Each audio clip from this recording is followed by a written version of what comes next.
méthodologies, les différents types?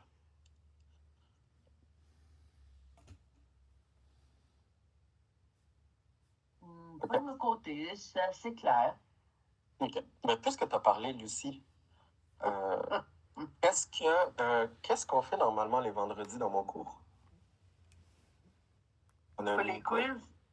Ah! Quiz! Donc, cette fois-ci, je vais vous le dire. Les prochaines fois, je vous le dirai probablement pas. Mais c'est important. C'est comme ça qu'on sait si quelqu'un suit le cours, pose des questions ou pas. C'est les quiz. Ouais. Donc, je vais vous les donner. Mon objectif, c'est que vous compreniez la matière et que vous posiez les questions. Si vous ne posez pas les questions, c'est votre problème. Mais je vous encourage extrêmement fortement à faire comme hier. Hier, c'était parfait. Vous avez poussé les sujets où est-ce que vous voulez. Moi, j'ai de la latitude, là. J'ai du temps. Vous êtes un groupe qui est très rapide, qui comprend bien. Donc, poussez la matière, poussez les questions. Moi, j'ai aucun problème avec ça. Je vais jamais vous dire on n'a pas le temps. Jamais, jamais, jamais, jamais. Je vais me débrouiller avec ça.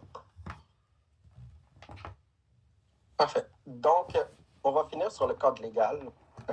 Donc, les lois et les réglementations importantes. Donc, connaissance des lois locales, internationales, telles que le GDPR ou le HIPAA pour la protection des données. Pas besoin de retenir les deux. Ce que je vous demande, là, par contre, ça, je ne l'ai pas noté, mais faites juste le garder dans votre tête si un jour vous en avez besoin. Ici au Québec, là, la loi 25, c'est très, très, très, très, très, très important. Donc, la loi sur la protection des données personnelles.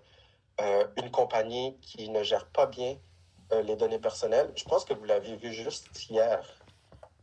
Ceux qui lisent un peu le journal, il y a une super compagnie qui s'appelle Bureau en gros, qui s'est fait pincer. Donc, ils se sont fait pogner, ils effaçaient pas. En gros, quand ce qui se passait, c'est il y a quelqu'un qui achète un ordi, il configure son ordi comme il veut, il a le droit de le retourner dans les 30 jours. Puis, ben, mettons, finalement, il n'aime pas son ordi. Fait qu'il le remet dans la boîte, puis il l'envoie. Il le retourne. Puis, ils ont réalisé que dans 25% des cas environ, les ordinateurs n'étaient jamais effacés par Bureau en gros. Donc, c'est une brèche et c'est une non-conformité dans la loi 25. Donc, c'est prendre les données et les redonner à un autre client sans les protéger. Ou ils faisaient autre chose, ils prenaient les ordinateurs, ceux qui n'étaient pas encore réinitialisés, ils prenaient les ordinateurs puis ils les mettaient dans un petit pigeonnier, là. Puis sur le top de l'ordi, il y avait le username et le password du client. Donc, n'importe quel autre employeur aurait pu passer, prendre l'ordi puis rentrer dedans. Ça, c'est une non-conformité de la loi 25. C'est très important, les données personnelles ici. Et les conformités au niveau du PCI, là, il y a des gens qui sont spécialisés dans les audits. Là. Vous n'avez pas besoin de retenir ça. Les conséquences légales du non-respect, c'est l'application de la réalisation de tests sans autorisation appropriée. Vous allez avoir beaucoup de conséquences monétaires et au niveau de la réputation.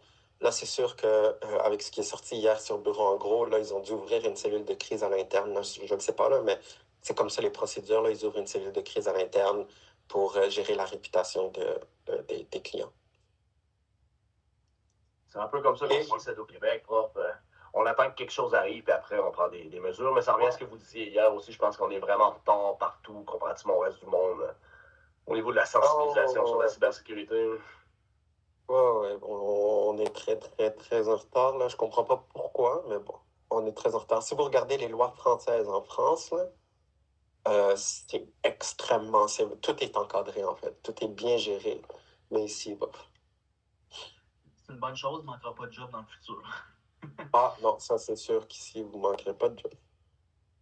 Où t'as vu ça, Yacine? Pour? Pour Bureau en gros. Ah, je vais te le sortir.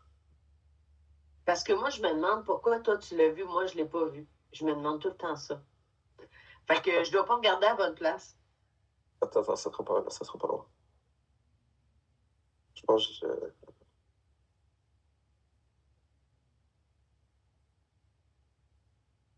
je vais vous le mettre dans le chat. C'est sorti quand, cette nouvelle-là, de Bureau en gros? Il y a exactement 21 heures. Non, OK, c'est là. OK, dans le Journal de Montréal. Oh, ouais, on reçoit, tu sais, c'est n'importe où que tu peux les voir.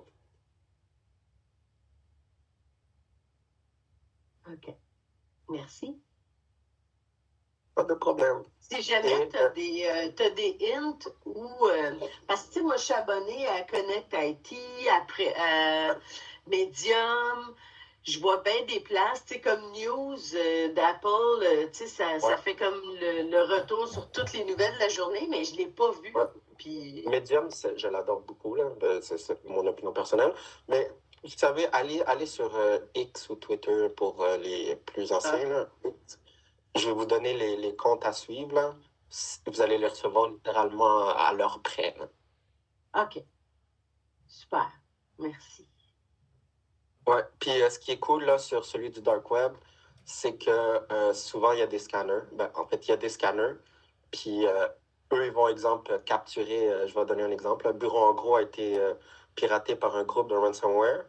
Ben, avant même que ça se retrouve dans les médias, les scanners le captent. Donc, on le sait que le groupe criminel l'a divulgué sur son site web. Mais avant que ça soit public, là, on parle d'une semaine et demie environ. OK. Donc, c'est ça. C'est la loi 21 qui n'a pas été... 25 qui n'a pas été respectée. Hey, tu sais, une grosse compagnie comme ça, hein, c'est assez incroyable.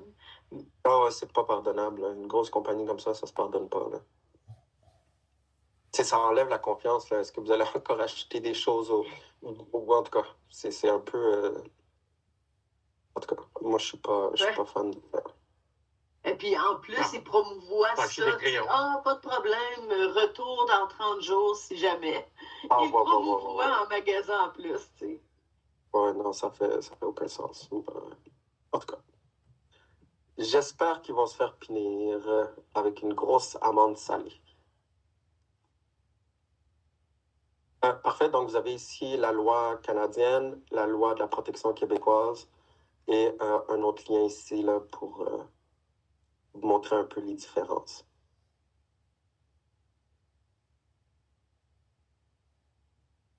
Vous savez, c'est un document, celui des différences, là, je pense que je vais vous le montrer.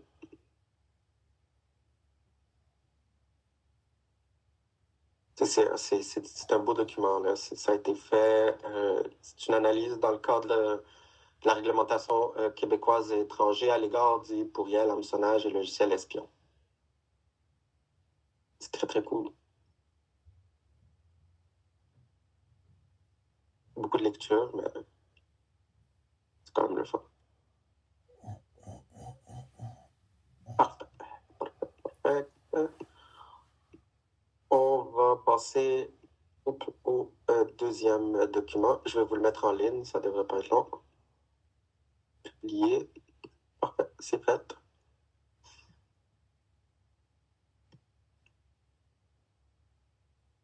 Vous en avez un deuxième, le cours numéro 2. Parfait, merci.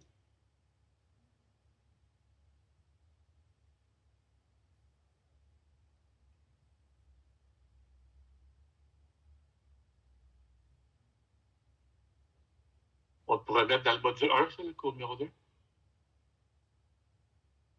Oui, ils sont tous... là, si je vous le montre, vous voyez mon écran encore? Oui. Et ici, c'est Introduction au pentest, c'est le numéro 2.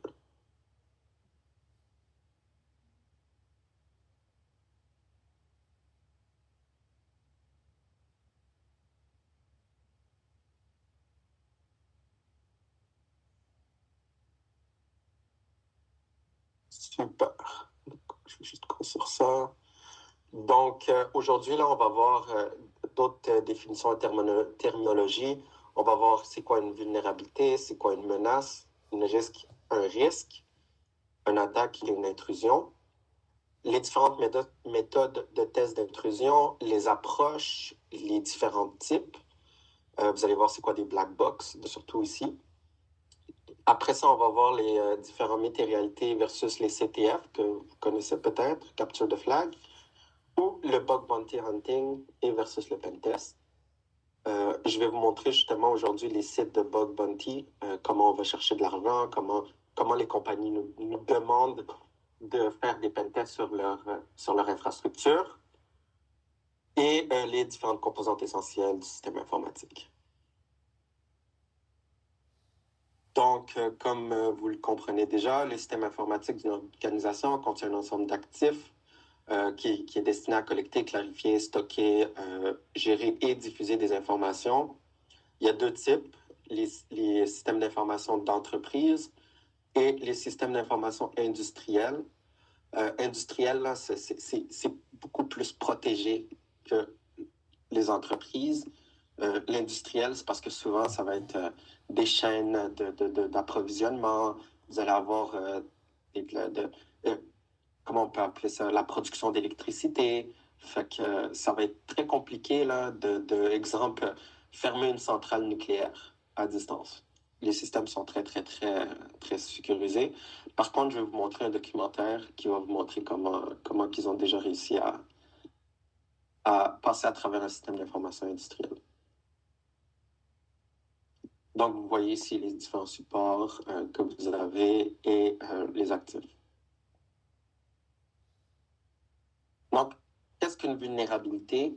Une vulnérabilité, retenez ça, je vais vous le dire, c'est vos premiers cours, retenez l'information, ça devrait être dans le quiz. Ça va être dans le quiz. Donc, une vulnérabilité, c'est une faiblesse au niveau d'un bien, d'un actif. Cette faiblesse peut se situer sur la chaîne de vulnérabilité, soit un concept, directement dans la conception, la réalisation, l'installation, dans la configuration ou l'utilisation. Vous allez beaucoup trouver des brèches de sécurité dans la conception et dans la configuration. Parce qu'ici, on va faire le codage de notre application ou notre actif, là. Et c'est de là qu'on va rentrer le plus de vulnérabilité. Et dans la configuration aussi, parce que souvent, vous allez voir, il y a des pages de sites web qui vont être accessibles au public, qui ne devraient pas être accessibles au public. Et ça devient un problème de configuration. C'est juste parce que la page a mal été configurée et on va retrouver une vulnérabilité là. Donc, c'est au niveau de la configuration et la conception en priorité. Dans la réalisation, c'est rare parce que souvent, ça va être une vulnérabilité côté humaine. Donc, c'est un employé lors de la mise en production qui a introduit quelque chose ou ça, on va le trouver aussi, mais c'est beaucoup plus rare. Une menace, c'est la cause potentielle d'un incident qui pourrait entraîner des dommages sur un bien. Donc, il y a quand même une différence entre vulnérabilité et une menace. Et la présence d'un risque correspond à la combinaison d'une menace et d'une vulnérabilité. Est-ce que vous comprenez bien cette partie-là?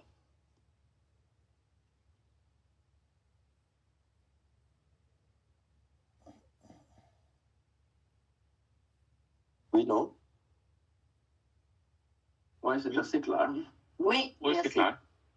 Enfin, C'est des notions qu'on voit se répéter beaucoup depuis le début du cours. c'est très important de le comprendre. C'est le fondamental derrière, je sais que c'est redondant, mais le fondamental derrière, parce que quand vous allez arriver à dialoguer avec vos collègues ou avec des supérieurs, ben, ces mots-là sont importants de les placer à la bonne place, parce que si vous dites qu'on a une vulnérabilité à la place d'une menace, ben là, ils vont comme allumer des sirènes qui ne devraient pas allumer.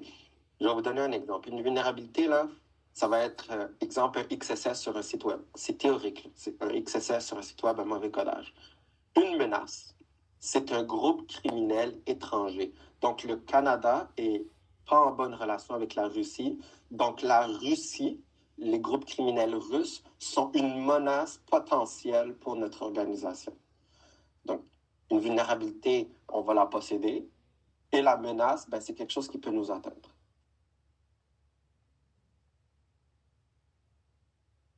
Et on voit le risque, c'est le mélange entre la vulnérabilité et la menace. Donc, on a un risque que ce groupe criminel attaque avec des XSS. Attaque versus intrusion. Une attaque est une action malveillante destinée à porter atteinte à la sécurité d'un bien. Elle est la concrétisation d'une menace et nécessite l'exploitation d'une vulnérabilité. Une intrusion est une attaque à connotation illégale. Une intrusion est une attaque à connotation illégale. Donc, on s'introduit chez toi. On s'introduit... Gardez, au pire, dites intrusion illégale. Faites juste retenir illégal. Introduction, c'est illégal.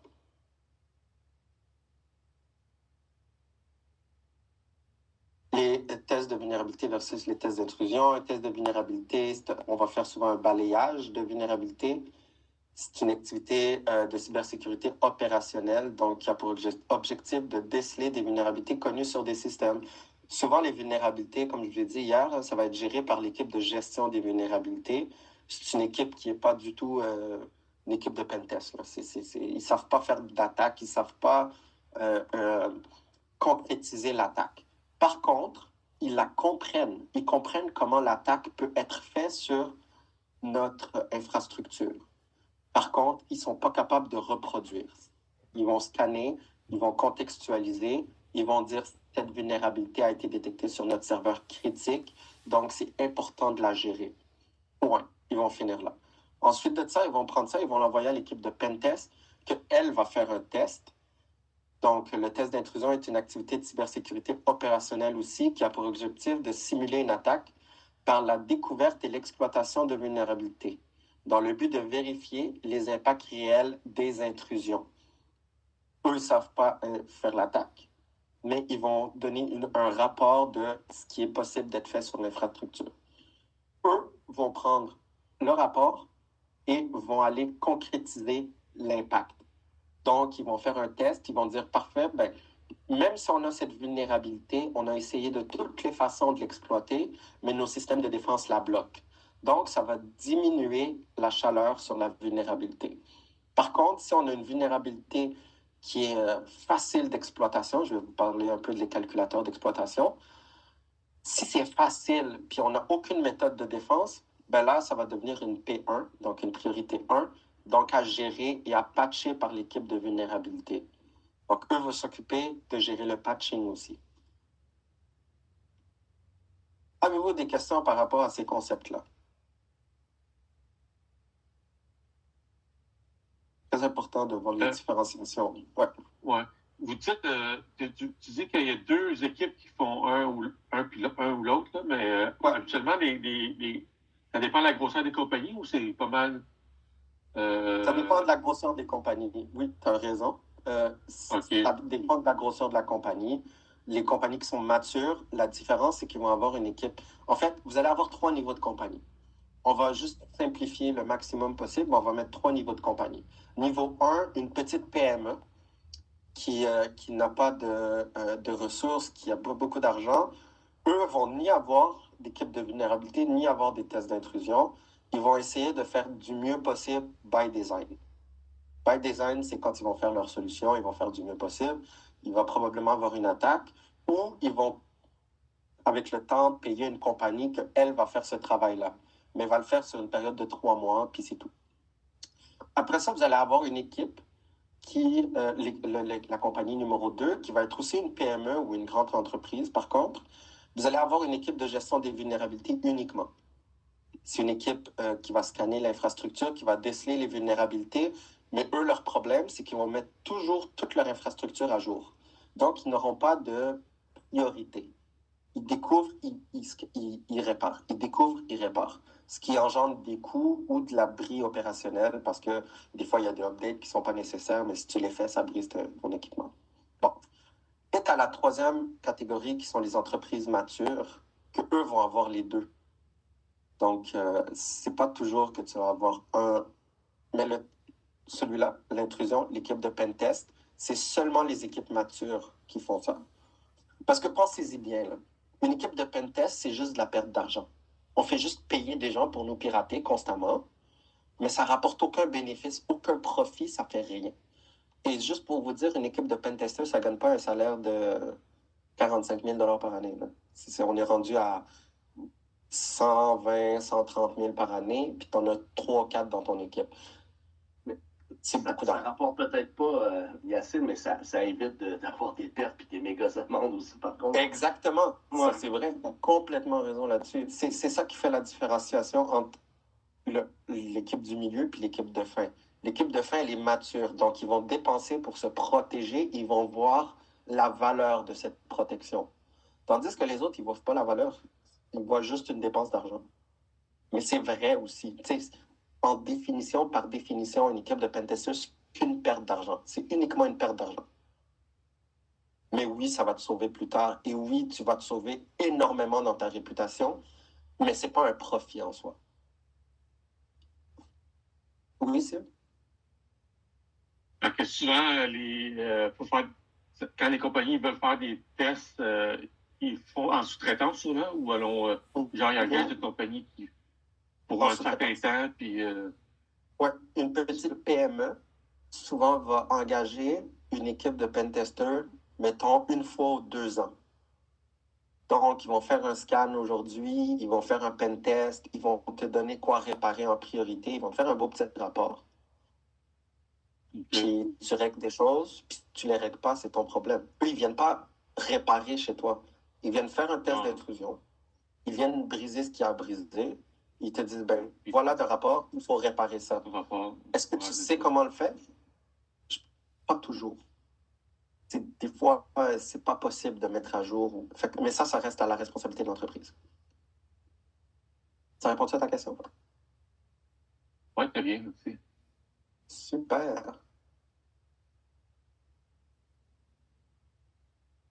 Donc, on va... Je suis un peu stupide là. Je vous ai mis vulnérabilité, menace avec des points d'interrogation, mais bon.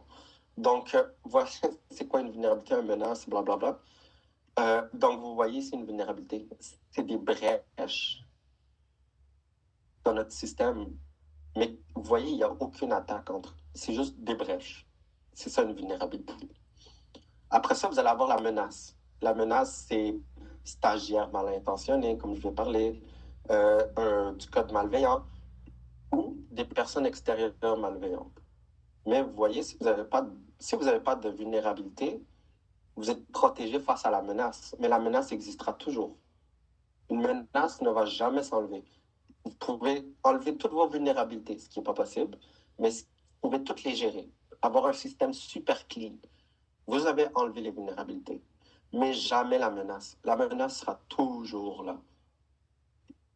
Et une attaque, ben, vous le voyez, c'est la menace qui lance une attaque. Et comment qu'on appelle la vulnérabilité et la menace? Le risque. Yes, good job. Super, j'aime ça. Parfait. Et voilà, vous avez compris la matière jusqu'à maintenant. Ici, on ne va pas passer sur les méthodologies, on l'a déjà fait. Vous allez aussi avoir certaines méthodologies faites maison qui regroupent les bonnes pratiques qui vont être tirées de plusieurs méthodologies industrielles et expériences antérieures. Ça, c'est très bon, mais souvent, encore une fois, ça va être des entreprises matures qui vont être rendues là. Parce que, encore une fois, c'est une perte d'argent. Pourquoi payer pour créer sa propre méthodologie quand il y a le OWASP déjà là? Mais bon, exemple, chez Desjardins, on utilise le OWASP, mais on le mélange à une méthodologie maison. Donc, on a personnalisé le OWASP à nous. Mais Desjardins, c'est une entreprise mature. Je pense que j'ai un collègue là, chez Hydro-Québec, c'est la même affaire. Donc, il y a différents frameworks à suivre. Donc, ici, il y a le Cyber Kill Chain que vous allez pouvoir lire, mais il y a surtout, on va voir, surtout, vous allez utiliser surtout le Mitre Attack. C'est lui que vous allez suivre dans l'industrie le plus. Et un pentest se fait en plusieurs étapes, en plusieurs phases. Donc, vous avez une phase de préparation. Qu'est-ce qu'il y a dans la phase de préparation? Normalement, on se met notre client ou notre entreprise va nous dire, ben là, on aimerait ça faire un pentest sur notre site web. Donc, on va voir un peu plus bas c'est quoi les différentes box là. Mais c'est là avec ton directeur, avec les personnes ressources que vous allez mettre un cadre sur votre pentest. Où aller, où pas aller, qu'est-ce que j'ai le droit de faire, qu'est-ce que j'ai pas le droit de faire. Après ça, le 80% de votre job va être fait dans la phase de collecte d'informations. Je vous l'ai dit, je vais vous le redire. Là, vous allez dire, mais on passe pas beaucoup de temps sur l'exploitation. Vous allez voir, je vais vous passer littéralement 2 cours sur l'exploitation et peut-être un peu plus là, que 2 cours. Mais vous avez besoin de même pas un cours pour comprendre l'exploitation. Parce que l'exploitation, vous n'allez jamais vraiment la faire manuellement. Il y a beaucoup d'outils automatisés pour l'exploitation. Mais une exploitation ne sera jamais réussie si vous n'avez pas une bonne collecte d'informations. Je peux vous donner un exemple. Le site desjardins.com. Si vous fiez juste à desjardins.com, qui est un domaine, vous n'allez jamais réussir votre attaque. Parce que nous, en défense, on le sait que le site qui face le client le plus, c'est desjardins.com. Il est sécurisé comme jamais. Il n'y a rien que vous pouvez faire à travers là. Où la collecte d'informations va être importante. Vous allez chercher les sous-domaines. Donc, exemple, client.desjardins.com. Le client.desjardins.com est un sous-domaine. Donc, il est dissocié du domaine principal. Mais eux, exemple, chez Desjardins, on en a 120 sous-domaines. Je ne peux pas sécuriser 120 sous-domaines. Je peux en sécuriser 120 d'une manière défensive, mais je ne sais pas le site s'il est bien codé. Je ne connais pas toutes les subtilités de chacun des sous-domaines. Et quand on fait une bonne collecte d'informations, les grosses attaques que vous allez voir, peu importe le média que vous allez lire, dites-vous que c'est une attaque qui a été faite sur des sous-domaines non protégés. Pas des domaines principaux, parce qu'on serait imbécile de mettre vulnérable un domaine principal. Mais c'est très difficile, les sous-domaines. Est-ce que vous comprenez un peu pourquoi je vous parle de la collecte d'informations? Ça fonctionne bien? 80% de votre job va être là. Good? Après ça, vous allez avoir la phase d'exploitation. Donc, avec toutes les informations recueillies, on va exploiter. Oui? J'aurais une question par rapport à la collecte d'informations. Cette collecte, en fait, cette étape, c'est un questionnaire qu'on soumet à l'entreprise ou ce sont des recherches personnelles tout est personnel à toi. Fait que, regarde, eux, ils vont dire, ici, dans la phase de préparation, ils vont dire, Yves, je veux que tu pentestes notre domaine desjardins.com. Okay. Toi, c'est la seule chose qu'ils vont te dire. Ça va finir là. Là, toi, tu vas partir avec les outils que je vais te donner. Tu vas commencer à faire une recherche sur le domaine. C'est quoi les DNS? C'est quoi le pare-feu qui est derrière? C'est quoi l'information? C'est quoi les outils qu'ils utilisent? Puis après ça, OK, on va faire un scan de sous-domaines. Donc, on va avoir tous les sous-domaines. Puis des fois, vous allez voir des domaines qui vont être .dev. Fait que ces domaines-là vont être, tu vas avoir une suspicion sur les .dev. Donc, tu vas voir, je vais vous donner plein de trucs pour soutirer de l'information. Et après ça, tu lances ton attaque. Mais eux, ils vont juste te dire, pentestdesjardins.com, ciao, bye. Assure-toi juste de ne pas détruire notre base client parce que c'est notre domaine principal. Donc, ta seule restriction, c'est fais tout ce que tu veux, mais touche pas aux données clients. Donc, comme du moment que tu trouves une porte vers une donnée client, tu n'as pas le droit de l'exploiter, il faut que tu la divulgues. Mais t'arrêtes là. Franchement, arrête là. Ok. Tu réponds à la question? Oh oui. Oui, c'est correct, merci. Oui, Kevin. Oui, monsieur, on est à la phase de reconnaissance active, là? Oui, active et passive, je vais vous montrer. Je vais vous montrer les deux phases de reconnaissance. OK. Est-ce que vous voulez que je vous dise un peu c'est quoi la différence entre l'actif et le passif rapidement? Ouais, c'est toujours un plaisir. C'est un scan qu'on va... C'est toujours un plaisir. C'est toujours un plaisir. Ah, ben ça va faire plaisir. Regardez, une reconnaissance active, c'est une reconnaissance qu'on va faire sur des domaines en live. Donc, on a une liste de sous-domaines, je vais vous la donner, c'est une word list. Donc, on va tester n'importe quoi, .desjardins. Avec toute la liste qu'on va avoir, ça, c'est actif. Une reconnaissance passive, c'est qu'on va aller questionner des vieilles bases de données qui ont existé. Donc, c'est de la donnée qui n'est pas vivante. On va faire après un test pour savoir ce qui est encore existant ou ce qui n'est plus existant. Donc, live en actif, on va scanner directement le site web. Donc, on a des risques de DDoS sur le site web si on le fait mal. Et passif, il n'y a aucun risque pour le site web parce qu'on ne va pas aller poke le site web directement. On va aller poke des bases de données publiques que eux ont déjà des informations par rapport à différentes compagnies. Et ça ne touche pas à la compagnie. Donc, vous n'avez aucun risque de faire de DDoS ou de problèmes sur l'infrastructure. Ça vous va? Post-exploitation. C'est quoi la post-exploitation? Fait que là, on est rentré dans le système, on l'a exploité, on est dedans, on a les 2 pieds dedans. On a plusieurs façons d'agir après ça dans la post-exploitation, tout dépendamment de nos ambitions. Si on a l'ambition de... Parce que vous allez voir, les groupes criminels, là, ils vendent plusieurs types de... Pas forfaits, mais plusieurs types de produits. Vous avez les accès initiaux qu'on appelle. Initial Access, c'est un groupe criminel que lui est rentré, il a réussi à mettre les 2 pieds, il a exploité une vulnérabilité sur Desjardins.com et il a les 2 pieds dedans. Une fois qu'il va avoir fait ça, il va créer un backdoor caché, donc une porte cachée en arrière, qu'il y a juste lui qui connaît. Et la seule chose qu'il va écrire sur sa vente, donc il va créer littéralement une page comme un Amazon, puis il va pas écrire Desjardins. Ce qu'il va écrire, pour pas sonner nos alarmes, il va dire « Nous détenons un accès dans l'infrastructure d'une grande banque canadienne et elle est vendue, je sais pas, 12 000 $. Par contre, nous, on ne saura pas que c'est Desjardins. On va juste lire grosse banque canadienne. Fait que là, toutes les banques canadiennes vont virer fou pour savoir est-ce que c'est eux, est-ce que c'est pas eux. Puis après ça, on ne sait même pas où est-ce qu'il a mis son backdoor. Est-ce que c'est sur un serveur? Est-ce que c'est sur un téléphone? Est-ce que c'est sur une imprimante? Est-ce que c'est sur un site web? Est-ce qu'il nous a rentré une fonction? On ne le sait pas. Donc ça, c'est le premier type de truc qui va être utilisé pour la post-exploitation, donc des backdoors. Et ça, c'est fait pour être vendu sur le dark web pour des accès initiaux. On va avoir d'autres différents types de backdoor. Donc, il va, exemple, détruire nos systèmes, voler nos identités et il va revenir 1 an plus tard ou 6 mois plus tard avec la même porte que nous, on n'a jamais fermée.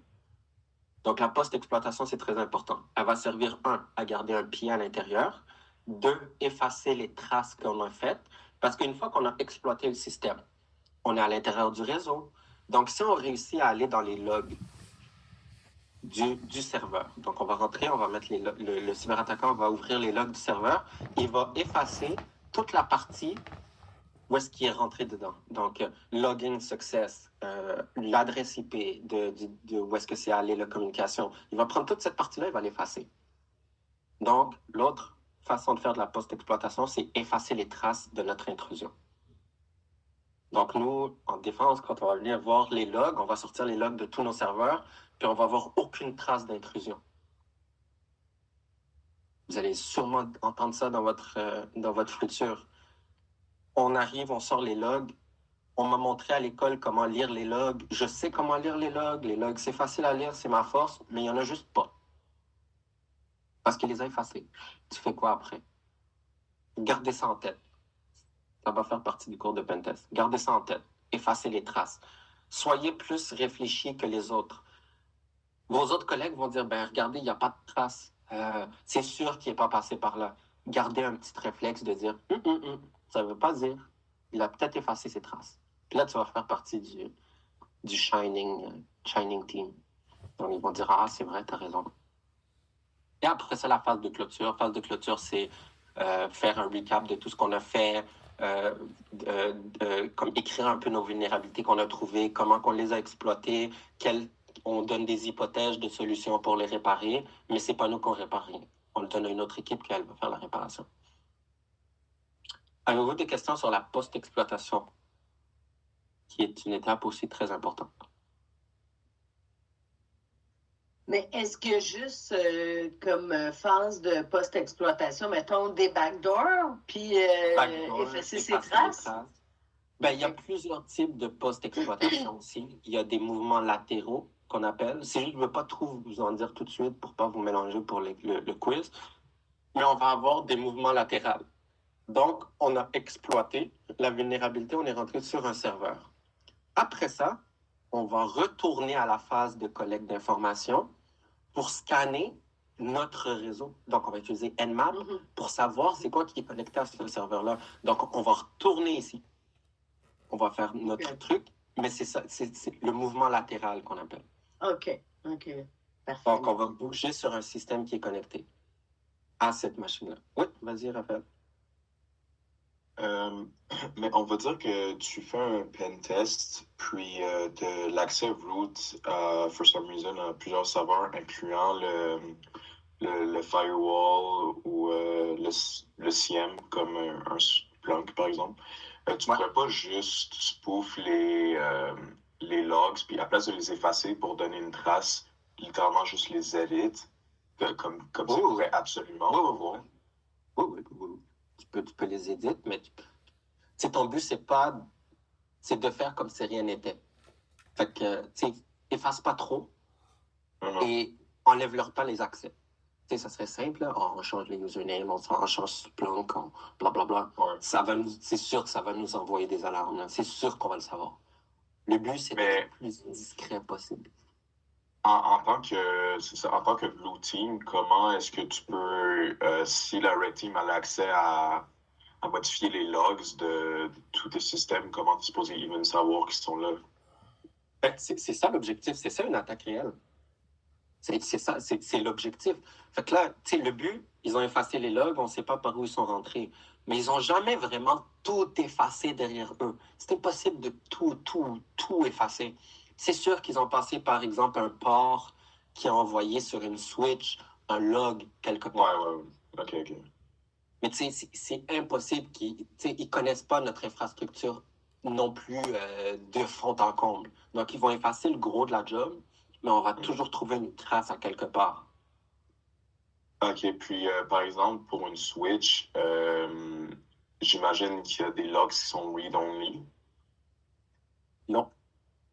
Non, tu peux c'est edit les logs aussi. C'est read-only quand il n'y a pas accès. C'est read-only quand il n'y a pas accès. Quand tu as accès, c'est sûr, si tu étais déjà dedans, là, tu peux faire RW, RO, read, write, tu peux faire tout ce que tu veux.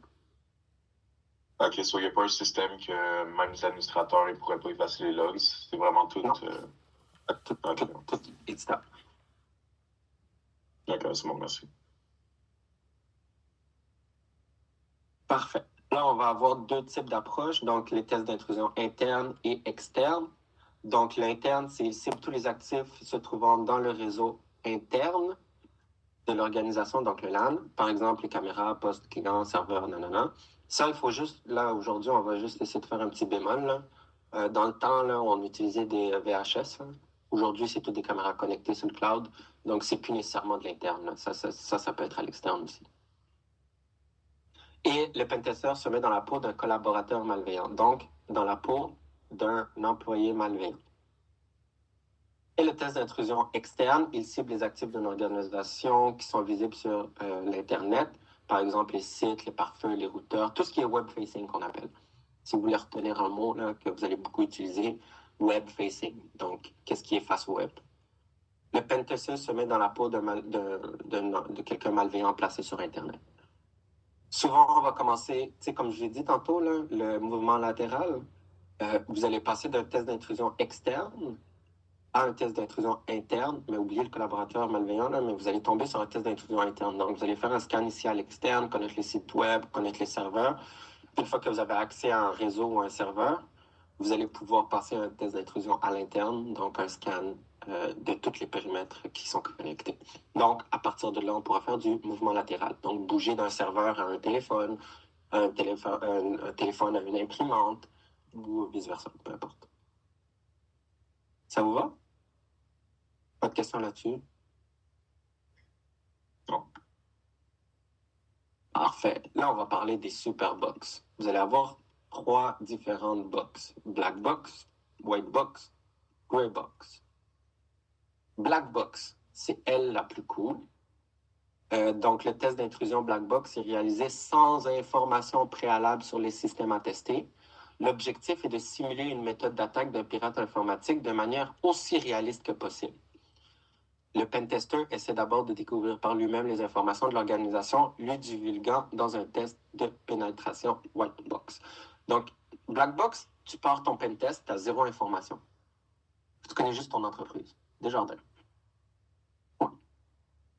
Un peu comme si tu essayais de liquer c'est comme si tu étais malveillant à la base. Ouais. Tu n'as pas trop d'informations. Puis... Exact. Tu as tout compris. Exactement ça. White box, c'est complètement l'inverse. On te donne des accès. Donc, je vais le lire. Dans un test d'intrusion, l'organisation fournit à l'avance au pentester toutes les informations nécessaires sur les structures informatiques. Donc, on vous donne qu'est-ce qu'on a comme serveur, on peut vous donner certaines marques, certaines adresses IP, et ces employés sont informés de manière proactive de l'exécution du pentest. Donc, tout le monde sait, on fait juste tester. Alors, on te donne des accès clients, employés, c'est bien, là. C'est pas le fun. En fait, c'est pas que c'est pas le fun, c'est juste, c'est pas ce que j'aime le plus.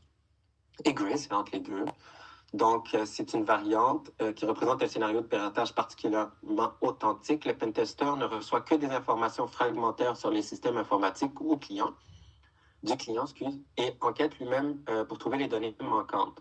Ce n'est que plus tard qu'il reçoit les informations plus détaillées sur l'infrastructure ainsi que certaines données d'accès. J'ai une question. Oui. L'intérêt entre le black box et le white box, tu sais, le white box donne beaucoup d'informations, whatever, mais pourquoi, maintenant, une compagnie serait portée à faire ça, mettons, ce genre de test-là au white box? Parce que, réalistement parlant, la plupart du temps, le monde va hacker comme s'il était en black box, sans trop d'informations, sans c'est un hacker interne, Gam. Ah, OK. Oui, ici, ça va simuler les gens qui sont à l'interne. Donc, ils ont en possession plus d'informations que les gens qui sont à l'externe. Il y a un autre petit truc à savoir. Black box, souvent, ça va être sur tout et rien en même temps. Ils vont juste te dire « pentest tout ». White box, ça va être fait dans des cas particuliers qui va être, exemple, on vient d'ouvrir une nouvelle application, genre Desjardins viennent de faire une nouvelle application mobile et on aimerait ça que tu la pentestes juste elle. Genre, donc, on va mettre juste la petite application et on va te donner un accès comme un client normal. Donc, on va t'ouvrir un accès Desjardins sur l'application et tu vas avoir un accès comme si tu étais un client. Donc, tu vas pouvoir pentester qu'est-ce qu'un client peut faire à partir de son application, s'il était malveillant, etc. Vous comprenez un peu Oui, c'est parfait. Good. Les autres, est-ce que vous avez des questions par rapport à ça? Quiz. Je le répéterai jamais. Quiz. Oui. Vas-y. Pour la gray box, comme tu as donné un exemple, là, la black et la white box, la gray box, dans quel cadre tu vas faire ça, mettons? OK. Ben, en fait, la gray box, quel contexte? OK. Parfait. Donc, on va utiliser la gray box souvent quand on va toucher à des données clients. OK? Ce qu'on veut dire par là, c'est que souvent, tu vas partir avec peu et pas d'informations. Et une fois que tu vas être à l'intérieur du système, ils vont te donner, exemple, les adresses IP ou les adresses des bases de données clients que tu ne pourras probablement pas avoir accès. C'est pour ça qu'ils te donnent plus d'informations détaillées plus tard pour pas, comment dire, te donner trop d'indices au début. Mais une fois que tu vas être à l'intérieur, ils vont te donner un indice précis de ne pas aller là. Ah, OK. Genre, ils vont te donner l'infrastructure, ils vont dire cette adresse-là, cette adresse-là, cette adresse-là. Tu vas rentrer, tu peux scanner tout ce que tu veux, sauf nos bases de données. OK. Tu comprends? C'est comme Greybox, c'est pas souvent utilisé. Ça va être surtout des noirs ou des blanches. OK. Oui, rappelle. Ben, merci. Oui, donc, quand on dit Greybox, par exemple, pour des sites publics comme, je sais pas moi, Amazon, tu peux juste te créer un compte. Est-ce que si tu as un compte, tu considérais ça comme un Grey Box ou une White Box, vu que c'est genre public? Pas une White Box, une Black Box. Non, c'est ça. Ça va être une Black Box parce que tu peux t'inscrire publiquement, librement. Mais tu peux pas t'ouvrir un compte Desjardins sur inscris-toi. Tu ouvres l'application, c'est pas écrit en bas, inscris-toi. Donne-moi ton numéro de carte client et ton password. Ouais, c'est bon, merci. Tu peux pas t'inscrire librement.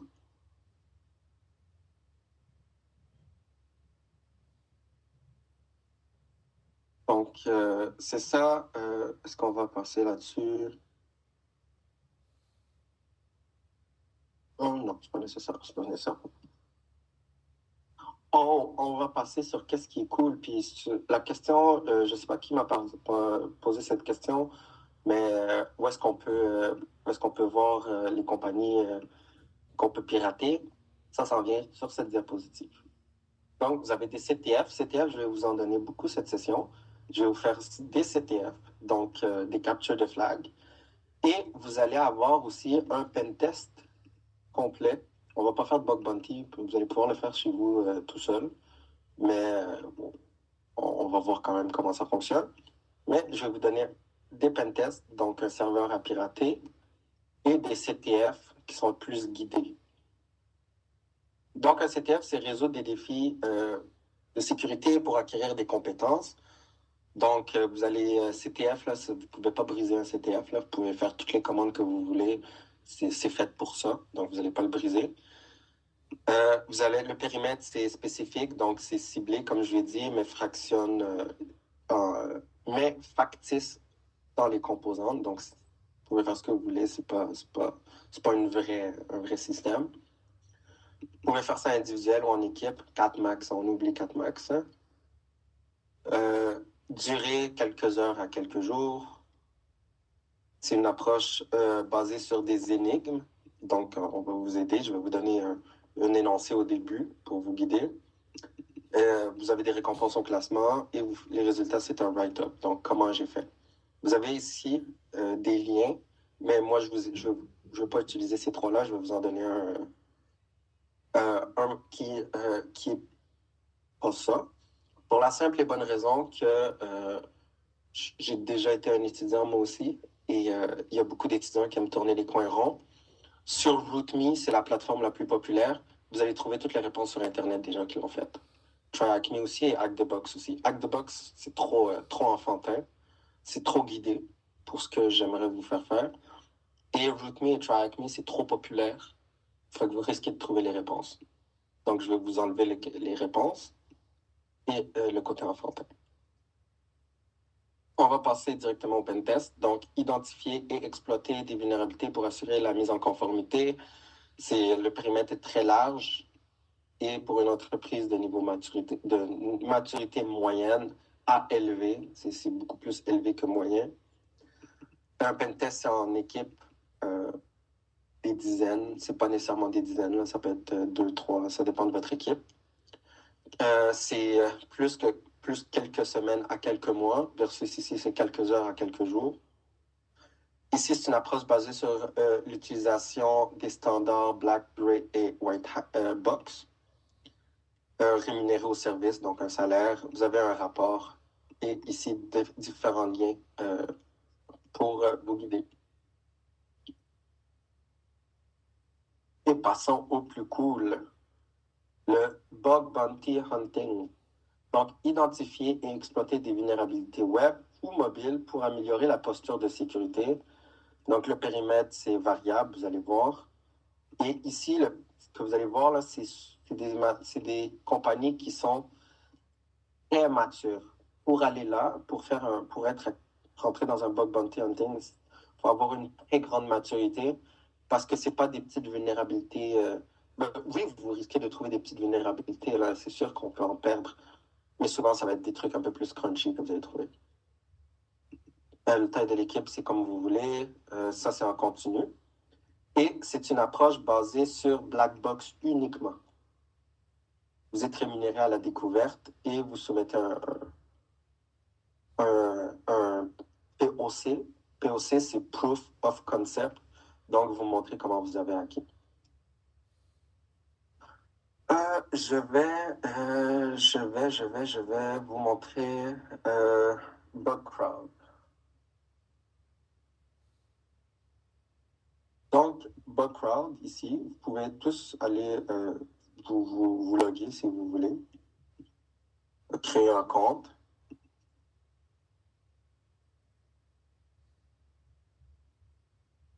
Je ne sais plus c'est quoi mon password en fait.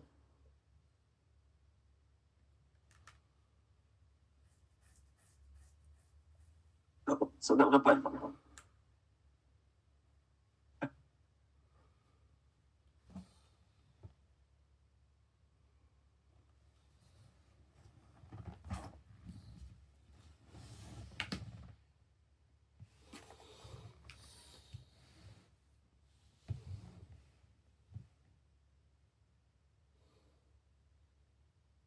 Ça devrait pas être très long, il faut juste que je retrouve mon truc.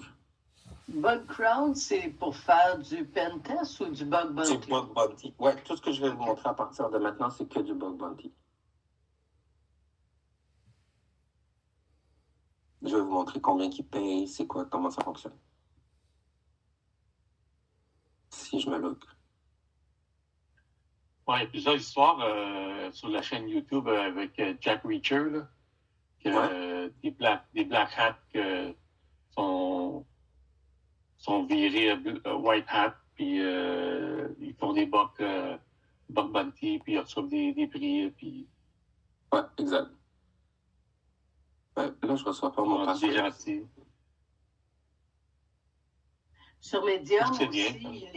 il les partage, les bug bounty accessibles.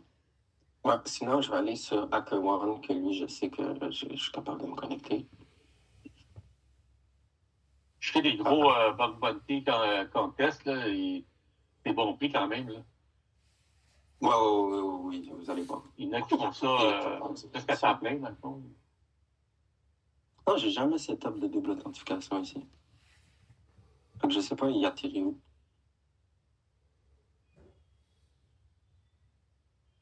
Bon, peu importe, je vais aller directement sur le profil et je vais vous montrer ça. Peut-être en bas, ça a marqué Use Another. Allez là. Opportunities. Donc, regardez, vous les avez ici. Exemple, ici, vous avez les campagnes. Crédit Karma en fait un, Newegg en fait un. Vous allez en avoir plusieurs partout ici. Et vous voyez les rémunérations, c'est de 250, exemple ici, de 250 à 5000 $. On peut aller dessus. Vous voyez, si vous trouvez une vulnérabilité low, c'est 250, medium 70, high 2000 et critique 5000. Vous avez vu ici, il y a 50% que c'est du low, 34% que c'est medium, 10 et 5. Et vous voyez ici, vous avez une scope. La scope, c'est le périmètre. C'est très important de le suivre. Donc, on va aller le chercher qui est plus bas. Scope ici. Donc, quand vous voyez in scope, ça veut dire que vous avez le droit de faire un test dessus. Out of scope, vous n'avez pas le droit de faire un test dessus. Vous voyez ce domaine-là, domaine out of scope. On ne fait rien dessus. Lui, vous pouvez faire ce que vous voulez. Je vais vous montrer. Donc, vous êtes éligible. Jusqu'à maintenant, il y a 6 rapports qui ont été faits sur le site web. 6 sur celui-là. Et vous voyez ici... Ceux qui utilisent Karma, là, comme avec leur carte de crédit, là, ils voient c'est quoi les vulnérabilités qui sont là. Ouais. Parce que Karma, c'est une application de cartes... où tu peux mettre tes cartes. Ben, c'est l'application comme portefeuille, en fait, où tu peux mettre des cartes privilèges et tu peux même maintenant payer de là. Ah, cool. Comme Wallet pour les iPhones. Oui, c'est ça. Et tu sais, en parlant de ça, là, les plateformes Android, Play Store sont dans la scope. Fait que vous pouvez même pen tester l'application. Ils sont tous dans la scope. Vous allez avoir, là, retenez des termes, on va en reparler plusieurs fois, c'est pas nécessaire de le retenir maintenant, mais je vais le répéter à de nombreuses reprises. Wildcard.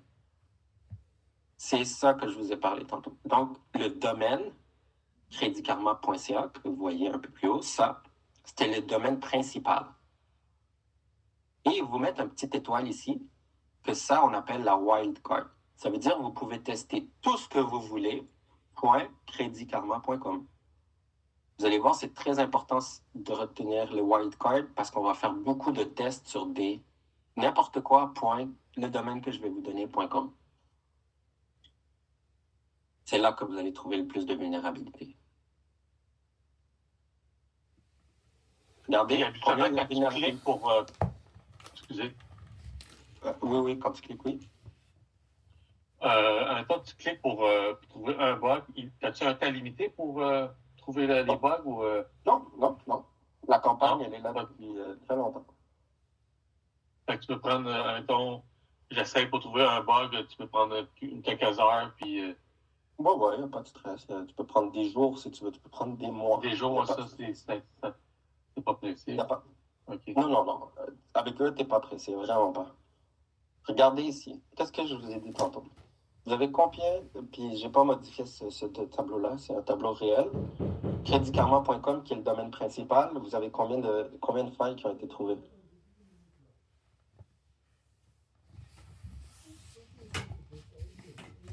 Allô? 6, hein? Aucun 6 rapports. 6 pour le domaine principal. Et je vous ai dit que toutes les vulnérabilités se trouvent où? On dit les sous-domaines. Regardez, dans un sous-domaine, il y a combien de vulnérabilités? Le tout point 62. Vous allez trouver là vos vulnérabilités. 51% des vulnérabilités viennent d'un sous-domaine. C'est l'exemple parfait. Je l'ai choisi au hasard, mais vous le voyez là. Ici, c'est possible, c'est sûr que c'est possible, mais c'est pas. Ici, c'est beaucoup plus faisable. Donc, allez chercher les wildcards. Quand vous voyez des wildcards, allez attaquer ces wildcards-là à la place. Vous avez plus de chances. Ça vous convient? Oui, Ouais, Yacine, je me suis trompée. En fait, Eric vient de me faire allumer. Moi, je parlais de Klarna et non pas de Karma. Mais Karma, je viens de voir que c'était des codes de crédit d'Intuit. Ça appartient à Intuit. Ouais, Intuit, ouais. C'est Intuit. Ouais. OK. Je voulais juste rectifier mon erreur. Merci. Donc, vous voyez ici, il y a 8 jours, ils ont trouvé un bug. Exemple, si on va voir Doxing, là, ce personnage qui trouve des vulnérabilités, il a rejoint en juillet 2026. Et regardez, il trouve des vulnérabilités à plus en finir. Là. Il travaille pour 2016? 2016, ouais. J'ai dit quoi? 26. 2026. Ah, 2016, excusez-moi. Tu me dis qu'il travaille depuis le futur. Oui, il travaille depuis le futur. Regardez, il a trouvé des vulnérabilités sur AT&T. Et vous voyez, il y a des private programs. Ça, c'est des programmes que vous allez avoir accès quand vous allez avoir de la crédibilité. Tout le monde peut avoir accès à exemple Elastic ou AT&T. Mais nous, Desjardins, on utilise des private programs. Donc, c'est pas n'importe qui peut nous pentester. Il faut que tu aies une certaine réputation pour qu'on t'accepte. Donc, vous voyez ici, là, 5625 vulnérabilités trouvées pour ce petit monsieur. 666 merci qu'il a reçu de différentes compagnies.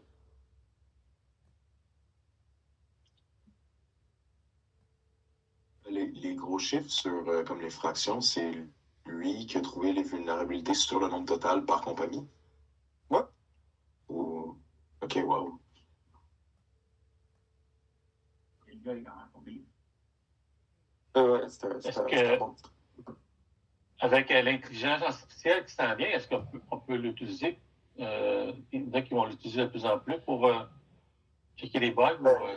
Je vous souhaite de l'utiliser. On est rendu là. Je vais vous donner un AI à la fin pour faire vos pen tests, mais ça va être le dernier cours que je vais vous le donner. Ça va être juste avant le bye, bonne continuation. Je vais vous donner un AI qui fait ce que je vous ai dit. Et clairement, je ne vous le donnerai pas. Ouais, je vous le donnerai pas maintenant. Mais le AI, là, c'est pour faire nos recherches principalement? Ah, ben tu vas lui dire, j'aimerais ça que tu fasses un scan de sous-domaine sur desjardins.com puis il va te sortir le résultat. Ah, OK. Et c'est un chat GPT avec des outils de hacking derrière. OK. Mais je ne vous le donnerai pas tout de suite. Puis est-ce qu'ils sont tous pareils dans le sens où est-ce que Chat, Copilote, Claude, est-ce qu'ils sont tous dans le même niveau? Ouais. Il n'y a personne, aucun de ces AI-là que tu as nommés ne va te faire du pentest. Aucun. OK. Parce qu'ils ont toutes des politiques et des restrictions. Tandis que le AI que je vais vous donner, c'est un AI qui a été custom-made, qui a été fait par une compagnie. Vous n'allez pas avoir de restrictions. Genre, vous pouvez lui dire à peu près n'importe quel bullshit, il va vous la donner. OK. C'est bon? Est-ce que vous avez d'autres questions par rapport au bug bounty hunting? Donc, opportunité, vous pouvez créer votre compte, essayer de faire différent de moi, puis c'est un peu multifacteur, que je ne sais pas il va où, mais allez là-dessus. Regardez, eux, c'est 30K.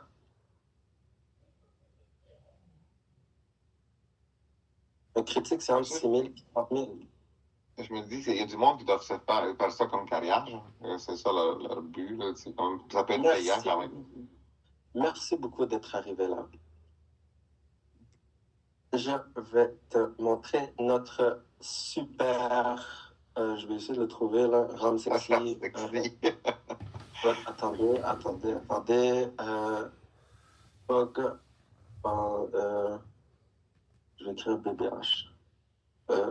H journal. Pour pas tomber sur n'importe quoi.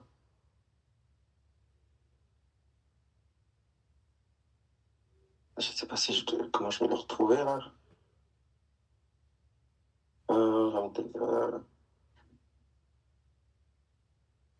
Pierre-Luc Maltais, femme sexy. Je le retrouve dans le journal de Montréal. Vous allez voir, il gagne combien.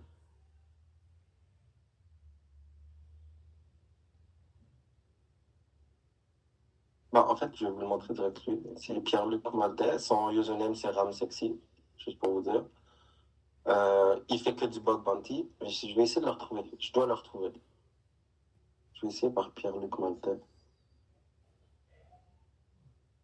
Puis lui, il était à visage découvert, genre? Ouais. Lui, je l'ai rencontré. C'est pas ouais. C'est quoi, comment on fait ça? On va trop pas mal.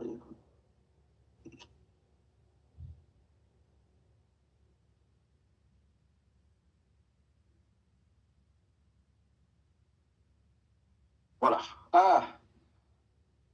Il fait combien par année?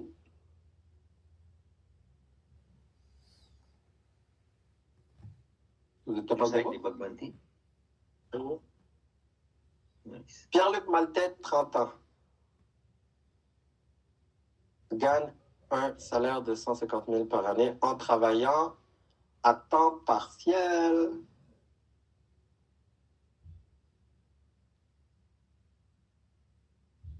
Et est-ce qu'il y a quelque chose de plus que vous, ici? À part les cadres? Non. Non, hein? Il n'y a que des cadres que vous n'avez pas. Un setup normal. Ouais. OK, fait que lui, c'est un bon chercheur. Là. Oui, c'est un chercheur qui travaillait avec moi chez Desjardins. Il ne travaillait pas chez Desjardins, mais il travaillait pour Desjardins. Pas chez, mais pour. Donc, il a récemment reçu 33 000 $ pour avoir percé une faille dans la sécurité de PayPal. 33 000 de PayPal, c'est pas une petite vulnérabilité que tu as trouvée. Et il travaille combien d'heures par semaine? Ouais. C'est cool. Il a dit ici, je pourrais travailler 100 heures par semaine si je voulais. Mais maintenant, avec 20 000, il fait 20 heures par semaine, il fait 150 000 par année. On s'entend qu'on est good, hein? Très good. Très good. Donc, merci d'être arrivé là. Son username, c'est Ram Sexy. Donc, si vous le lisez à quelque part, c'est ça son nom. Ça, c'est quelqu'un que tu connais d'abord. C'est quelqu'un que tu... Oui. On allait faire du surf ensemble, juste pour vous dire. On allait surfer ensemble sur des vagues. Cool. C'est le fun, tu apprends des meilleurs, là. C'est le fun. Puis lui, il n'y a rien de plus que vous, là. Il a le même Internet que vous, il a le même ordi que vous, il a le même écran. Il faut juste vouloir.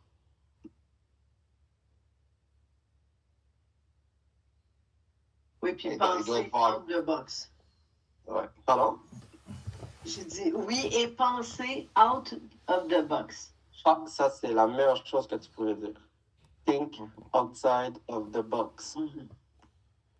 Monsieur, Oui. et comment est-ce qu'on peut commencer jusqu'à atteindre ce niveau? Quelles sont les niches où on peut vraiment débuter? Parce que vous avez dit quelque part là que on sollicite beaucoup La plus. première chose à débuter, c'est aller sur HackerOne. Tu viens là, tu viens te loguer. Ça va être très très simple. Tu viens, tu te logs. Et après ça, tu prends n'importe quel site web et tu fais juste des tests. Tu testes, tu retestes. Tu sais, à la fin, là, quand je te donne des outils, tu le prends et tu retournes là et tu testes. Tu retournes et tu testes. Tu retournes et tu testes. Et je te garantis, tu vas trouver et tu vas apprendre par toi-même. Il n'y a aucun cours qui va vous donner tout pour arriver. Sinon, ça serait trop simple. Hein? C'est simple. Tu te connectes et tu fermes tes yeux et tu essaies. Et tu essaies, et tu essaies, et tu essaies. Est-ce que ça répond quand même à ta question? Ah oui. Mais j'aimerais autre chose, j'aimerais savoir quels sont peut-être des prérequis que nous devons avoir, peut-être qui ont été enseignés lors de notre formation, qu'on aura peut-être besoin pour faire cela de manière aisée. Ce que vous avez appris dans les autres cours ne vient pas faire du bug bounty hunting. La seule cours qui va t'aider avec le bug bounty hunting, c'est ce que je vais t'enseigner sur ce cours-là.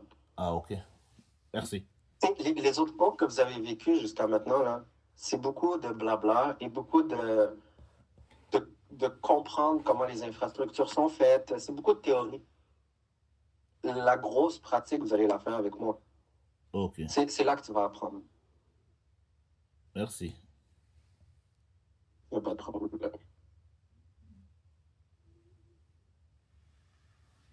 Vous allez avoir différentes architectures on-prime qu'on appelle, on-premise, on-prime, on va juste le dire comme ça.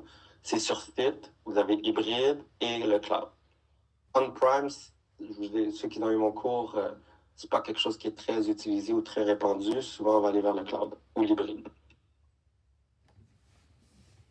Et les composantes essentielles, vous les connaissez, on n'a pas besoin de revenir là-dessus.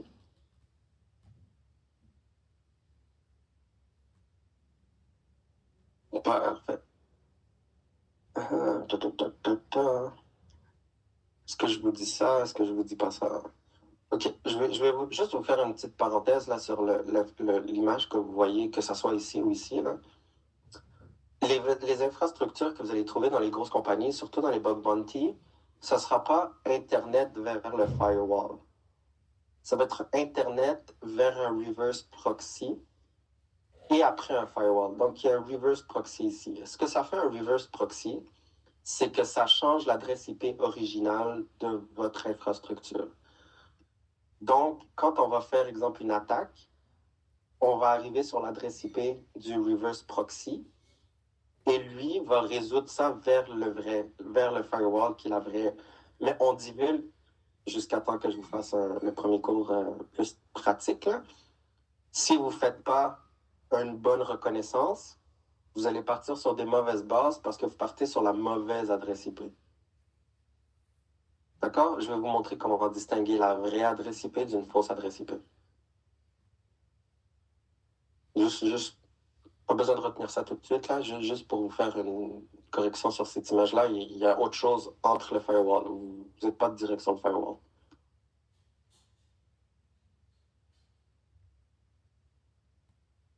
Ça, on peut passer à travers, là. Et vous allez avoir différentes lectures à faire. Ben, pas à faire, mais vous pouvez lire. Avez-vous des questions?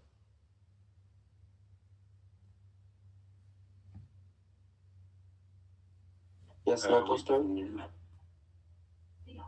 Pour moi, j'ai vu que vous utilisez, c'est un peu par rapport, mais j'ai vu que vous utilisez Proton Mail.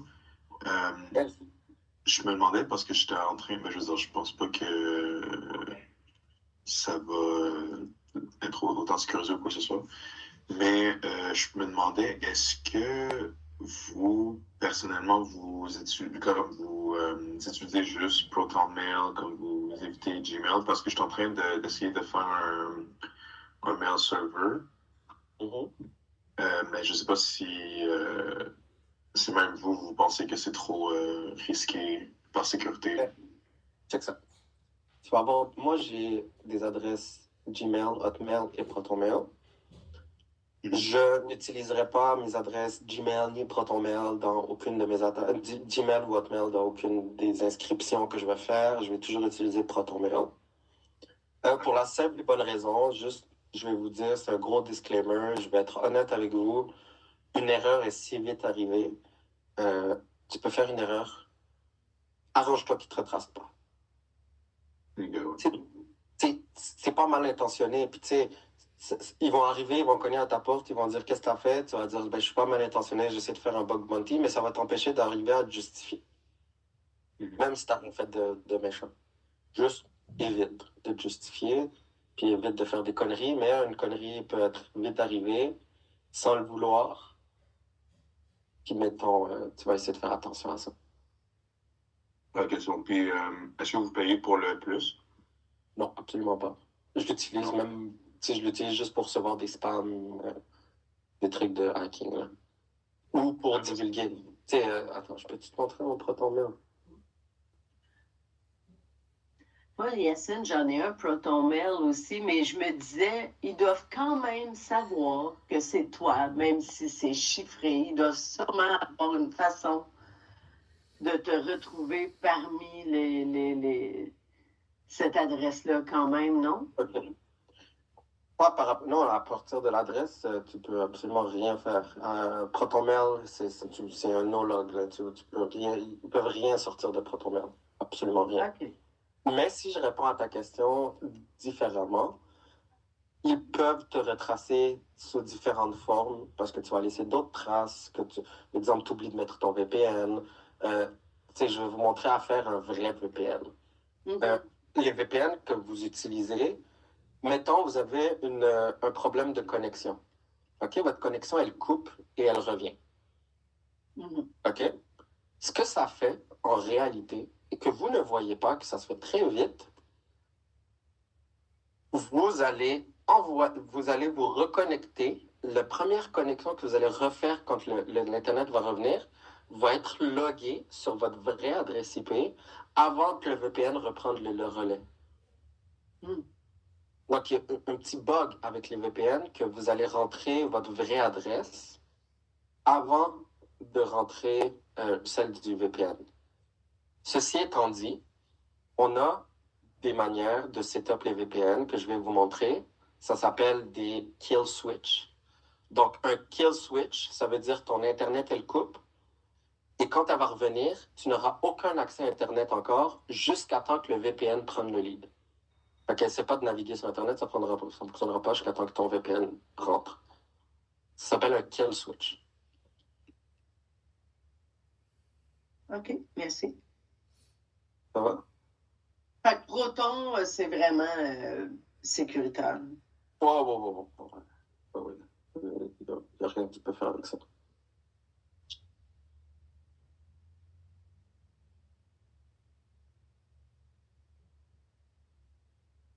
OK, tu sais, je peux vous montrer des petits trucs, là. ProtonMail, il me sert à parler aux médias. Je peux vous montrer, là. Tu sais, mettons ici, en 2022, je parlais avec Marc-André, Marc Sandres Chi de Québécois pour porter à l'attention que le groupe Caracoute a ajouté à la liste des victimes Roxborough et Beauval. Et sinon, tu sais, moi je l'utilise pour divulguer comment on appelle ça, des problèmes de configuration. Donc, c'est juste ça, là. Je sais pas si vous connaissez le jeu Brawlhalla. Il y en a qui l'ont vu passer, peut-être. Mais j'ai eu accès à toutes les données clients, toutes les cartes cadeaux, tous les codes qui existent sur ce site web. En fait, j'ai eu accès à tout. Parce que vous le voyez ici, c'est l'adresse IP avec le port 80 qui est HTTP, qui emmenait vers la base de données, la DB, de Brawlhalla, qui est un jeu en ligne.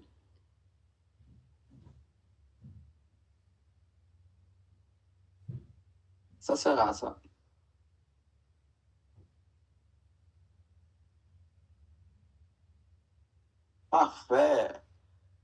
Et bien sûr, ton Proton, tu ne le lignes pas avec ton cellulaire. Tu y vas directement via ton navigateur.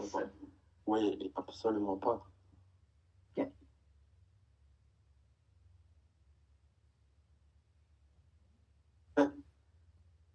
Vous êtes en avance. Je ne sais pas si je vous l'ai dit, mais vous êtes en avance.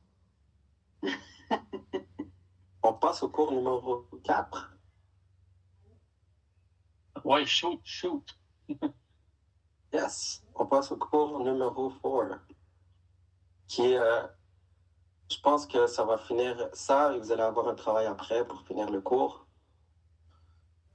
Nous allons faire quelque chose de très basique, mais très, très fondamentalement important. Les commandes Linux essentielles pour le pentest. Je sais que vous savez tout utiliser Linux et tralala. Là, ce que je vais vous demander, ceux qui ont des VM à la maison, ouvrez-les. Ceux qui ne l'ont pas à la maison et qui utilisent Persys, utilisez Persys. Ouvrez-le tout de suite. Je vais vous donner, par exemple, 15 minutes pour ouvrir Persys ou votre outil. Et je veux qu'on passe sur ces commandes-là ensemble. Je sais que vous les avez déjà vues, mais on va les revoir encore. Et après ça, vous allez avoir un travail.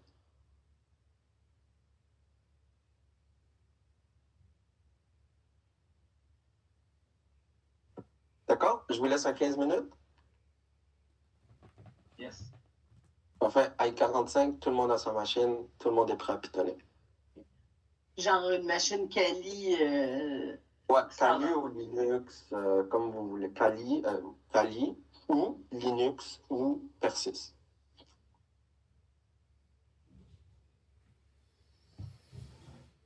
« 45 ou 50, vu qu'il est 34.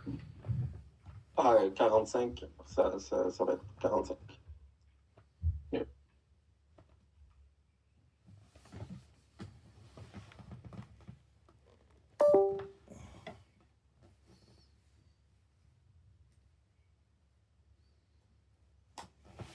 Je vais juste vous faire une petite parenthèse de pourquoi on va faire ça. Parce que vous allez l'utilisation de la souris, clic droit, right click, tout ça, c'est dans notre passé. OK? Dans mon cours, vous allez utiliser des lignes de commande. Vous allez vivre sur le terminal. Vous allez écrire avec des lignes. Vous voulez créer un fichier, vous n'allez pas faire CTRL droit, créer un fichier comme Windows. Oui, c'est possible, mais non, on ne le fera pas. On n'est pas là dans notre parcours. On est rendu loin dans notre parcours. On va utiliser les lignes de commande, puis on va être un vrai hacker.